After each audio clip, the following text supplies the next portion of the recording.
महाराष्ट्र के अंदर जहां एक तरफ चुनावी पारा हाई है, इस बीच में पीएम मोदी की रैलियां लगातार महाराष्ट्र में हो रही हैं। जहां वो राहुल गांधी पर निशाना साधते हैं तो कहीं कांग्रेस पार्टी पर निशाना साधते नजर आते हैं। इस बीच में राहुल गांधी भी लगातार कई रैलियां महाराष्ट्र के अंदर कर रहे हैं और महाराष्ट्र के आज अमरावती के अंदर राहुल गांधी की एक बड़ी रैली थी। इस बीच में राहुल गांधी ने एक के बाद एक कई ऐसी बातें बोली जिसके बाद तो मानो बवाल हो गया। सबसे पहले राहुल गांधी ने अडानी का मुद्दा उठाया और अडानी के उस मुद्दे को उठाया जहां पर अभी हाल फिलहाल में अजीत पवार ने ये बात बताई थी कि किस तरीके से एनसीपी पार्टी, जो कि पहले विभाजित नहीं थी उस वक्त के दौरान, एनसीपी पार्टी 2019 वाली और बीजेपी पार्टी, इन दोनों को एक साथ लाने के लिए किस तरीके से अडानी ने उस वक्त भूमिका निभाई थी। उसी बात को कोट करते हुए राहुल गांधी ने एक बार फिर अडानी पर निशाना साधा और इस दौरान राहुल गांधी ने क्या कुछ कहा, जरा वो सुनिए। तो मालूम है वो सरकार क्यों चोरी की गई थी?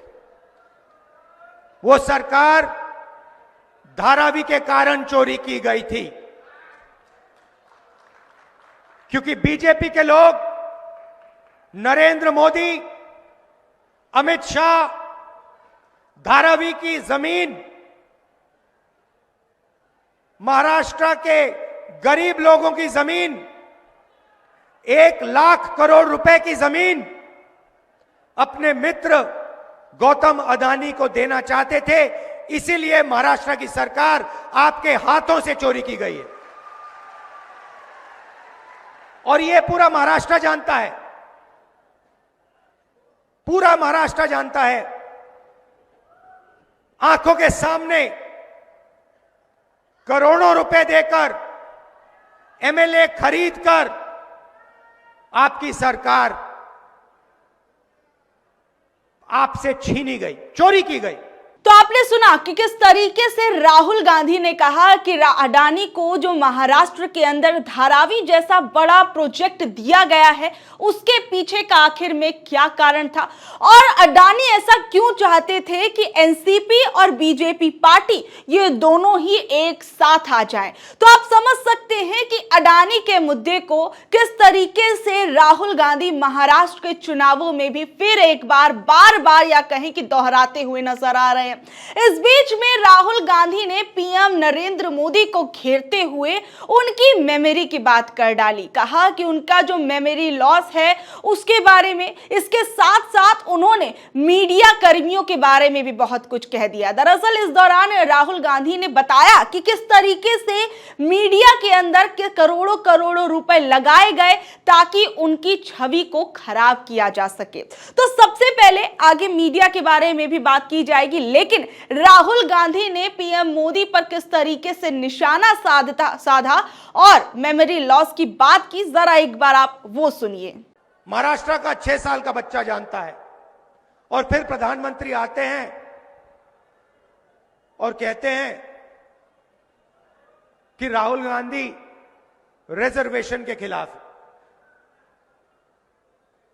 मेरी बहन मुझे बता रही थी कि उन्होंने मोदी जी का भाषण सुना और उस भाषण में उन्होंने, मेरी बहन ने मुझे कहा कि जो हम बोलते हैं वही मोदी जी आजकल बोल रहे हैं।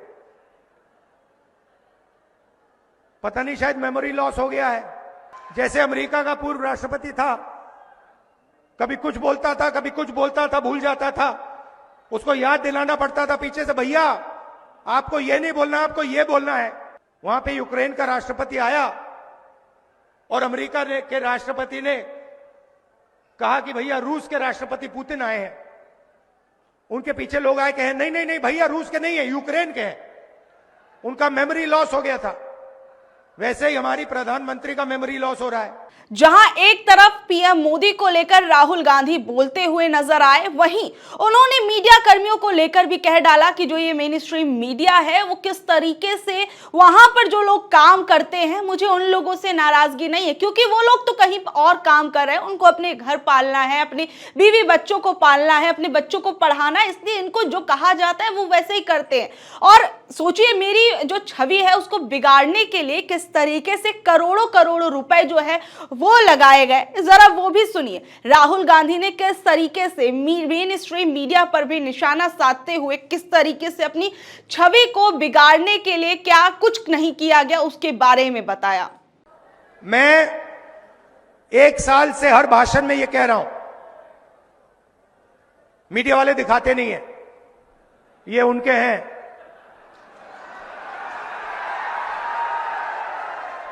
अच्छा, मजे की बात है, जब मैं कहता हूं ये उनके हैं तो ये मेरी ओर देख के मुस्कुराते हैं, कहते हैं हां हम उनके हैं, आपके नहीं हैं। देखिए मुस्कुरा रहे हैं, देखिए देखिए देखिए, ये देखो, ये ऐसे कर रहा है, देखो। मगर देखो, इनकी गलती नहीं है, इनकी गलती नहीं है, ये तो मुझे अच्छे लगते हैं, इनको काम करना है, इनको सैलरी लेनी है, इनको बच्चों का एजुकेशन करना है, इनको खाना खाना है, तो ये मालिकों के खिलाफ कुछ नहीं कर सकते, ये एक प्रकार से गुलाम है।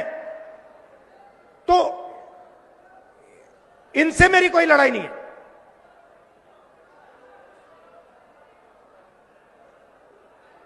मगर ये हमारी बात कभी नहीं दिखाएंगे, 24 घंटा मोदी जी का चेहरा दिखाएंगे, हमारा भाषण कभी नहीं दिखाए। जैसे अभी मैंने बोला नरेंद्र मोदी जी का मेमोरी लॉस हो गया, ये कभी नहीं बताएंगे, सवाल नहीं उठता।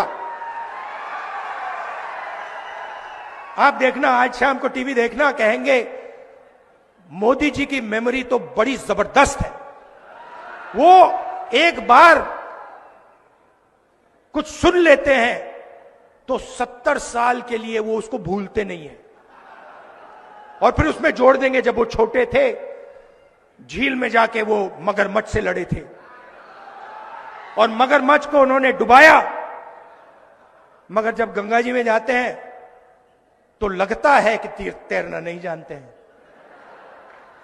तो अभी आपने राहुल गांधी को सुना। इस बीच में देखिए, सबसे बड़ी चीज तो आज राहुल गांधी की जो ये अपने आप में जो ये रैली थी, और इस रैली के अंदर जिन जिन चीजों पर बात की गई उसके अंदर कहीं ना कहीं मेन अगर आप एक सेंटर पॉइंट देखेंगे तो राहुल गांधी ने अडानी वाले मुद्दे को, जिस पर अजीत पवार के बयान के बाद बवाल मच गया, उस बयान पर किस तरीके से अडानी और बीजेपी सरकार को घेरने का काम किया। कहा कि अडानी को जो धारावी का प्रोजेक्ट दिया गया वो किस लिए मिला और कैसे उसको मिला, और अडानी ने किस तरीके से इसकी पूरी प्लानिंग की। वहीं देखिए, जो ये अडानी वाला पूरा मामला है, महाराष्ट्र के चुनावों के अंदर किस तरीके से गर्माता जा रहा है, या कहें कि विपक्ष ने भी अब इससे किस तरीके से अपना मुद्दा बना लिया है, ये अपने आप में सबसे बड़ी बात है। मैं आपको बता दूं कि जहां एक तरफ अडानी के मुद्दे पर लगातार बीजेपी सरकार को घेरा जा रहा है, वहीं बीजेपी के अंदर देवेंद्र फडणवीस ने किस तरीके से कह डाला कि जो 2019 के अंदर जो मीटिंग हुई थी उसमें अडानी तो मौजूद ही नहीं थे। यानी एक तरफ उनकी ही सहयोगी दल के एक नेता ये कहते हैं कि किस तरीके से 2019 में जो बैठक हुई थी उसमें अडानी भी शामिल थे और दोनों दलों को एक साथ लाने के लिए वो काम कर रहे थे, और फडणवीस ने साफ इनकार कर दिया कि उस दौरान तो अडानी ही मौजूद नहीं थे। जबकि शरद पवार का भी इस पूरे की पूरी चर्चा पर जो है वो बयान सामने आया। शरद पवार ने बताया कि किस तरीके से अडानी को वहां पर रात्रि भोज के लिए इनविटेशन दिया गया था। इसके साथ साथ शरद पवार ने कहा कि उनके एनसीपी सहयोगियों, जिनमें से कई पर केंद्रीय एजेंसियों के मामले का आरोप था, उन्हें बताया गया और उन्हें आश्वासन दिया गया कि अगर वो बीजेपी के साथ हाथ मिला लेते हैं तो मामले खत्म कर दिए जाएंगे। रिपोर्ट के मुताबिक पवार ने कहा कि वो शुरू में झिझक रहे थे क्योंकि उन्हें संदेह था कि बीजेपी अपनी प्रतिबद्धता का सम्मान करेगी। हालांकि उनके सहयोगियों ने उनसे इसे मुख्य नेता के मुंह से सुनने का आग्रह किया, जिसके कारण उन्हें अडानी के आवास पर रात्रि भोज में भाग लेना पड़ा, जहां अमित शाह भी मौजूद थे।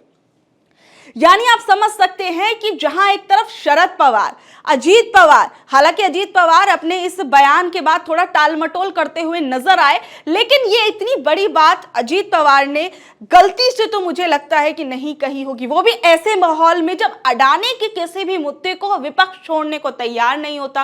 अडानी के हर एक मुद्दे पर विपक्ष सरकार को घेरता रहता है और उसमें भी राहुल गांधी किस तरीके से संसद से लेकर सड़क तक अडानी के मुद्दे को उठाते हैं, तो कहीं ना कुछ सोचकर अडानी की बात अजीत पवार ने एक इंटरव्यू के दौरान कही कि किस तरीके से दो दलों को साथ में लाने के लिए, एनसीपी और बीजेपी को साथ में लाने के लिए अडानी ने एक मुख्य भूमिका जो है वो निभाई थी। और ऐसे में शरद पवार का बयान सामने आना इस चीज पर एक तरीके से कहीं ना कहीं इस बात को पुख्ता भी करता है। वहीं देवेंद्र फडणवीस इस पूरी की पूरी बात से सिरे से इस चीज को नकार देते हैं कि भैया अडानी तो मौजूद ही नहीं थे।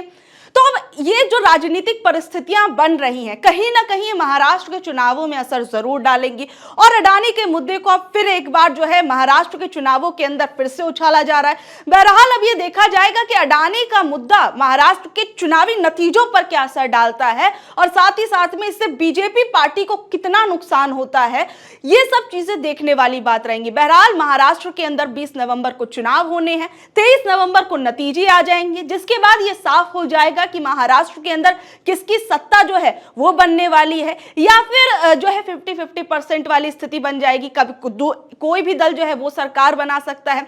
इस बीच में बहुत सारी चीजें इस वक्त महाराष्ट्र की राजनीति के इर्द गिर्द घूम रही है। बहरहाल आप लोगों का इस बारे में क्या कुछ कहना है? राहुल गांधी ने जो आज अपनी चुनावी सभा के अंदर अडानी को लेकर बयान दिया, नरेंद्र मोदी को लेकर बयान दिया और साथ ही में देवेंद्र फडणवीस का जो ये बयान सामने आया, उस पर आप लोग क्या कुछ कहेंगे? नीचे दिए गए कमेंट बॉक्स में जरूर बताइएगा। और ऐसे अपडेट से जुड़े रहने के लिए देखते रहिए ऑनलाइन न्यूज भारत। मैं आपके साथ शालिनी, धन्यवाद।